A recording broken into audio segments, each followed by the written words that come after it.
কাটা গাছ। এক ঘন জঙ্গলে এক আম গাছ ছিল। সেই জঙ্গলের পাশেই এক ছোট গ্রাম ছিল। সেই গ্রামের এক ছোট বাচ্চা রামু সেই জঙ্গলে গিয়ে সেই আম গাছের পাশে খেলতো।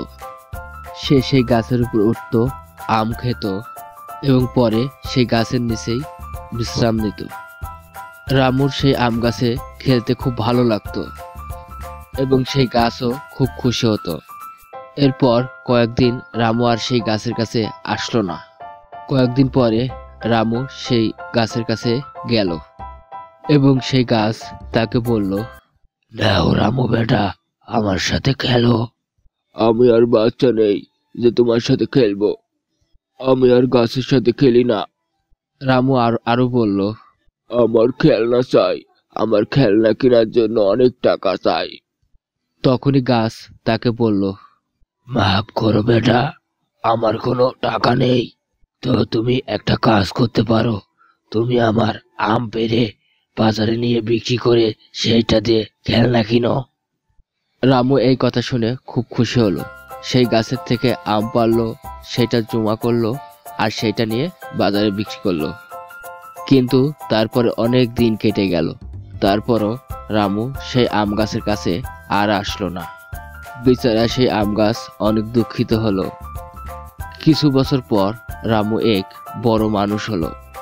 তারপরে সে আম গাছের পাশে গেল আর সে আম গাছ খুব খুশি হলো এবং বলল, রামু বেটা, চলে আসো, আমার সাথে খেলো।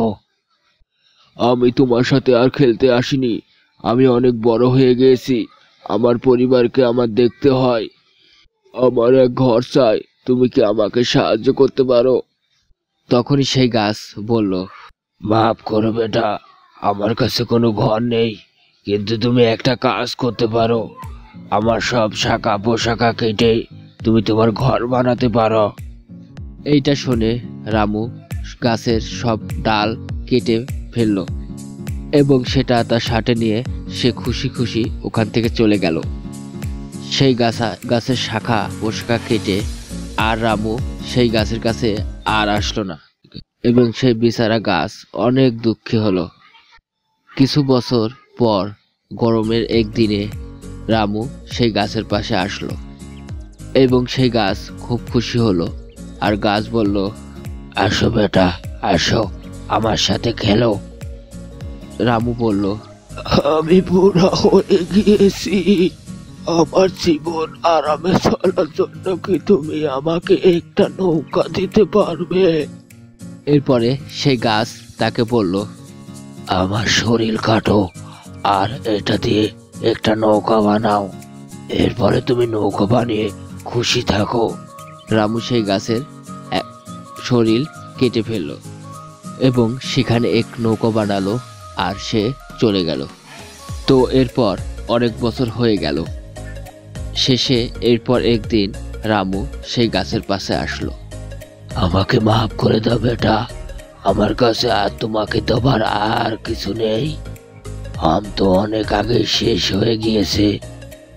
তখনই রামু বলল, কোনো দরকার নেই, আমার তো আর দাঁত নেই আম খাবার। এবং সেই গাছ বলল, তোমার খেলার জন্য তো আর শাখাও নেই, আমি অনেক বুড়া হয়ে গিয়েছি, আর শাখায় চড়তে পারবো না। তখন সেই গাছ আবার বলল, আমার আর কিছুই নেই তোমাকে দেবার। আর তখনই আম গাছ কাঁদতে লাগলো, আমার আর কিছুই দরকার নেই, আমার শুধু আরাম করা দরকার। আর তখন সেই গাছ বলল, আসো, আমার পাশে বসো এবং আরাম করো। রামু সেই গাছের উপর বসলো আর সেই আম গাছ খুব খুশি হলো এবং সে কাঁদতে লাগলো। বন্ধুরা, এই গল্প আমাদের মন ছুঁয়ে গিয়েছে। কিভাবে একটি গাছ আমাদের সারা জীবন সবকিছু দেয় এবং মানুষ তার কথা ভাবেই না।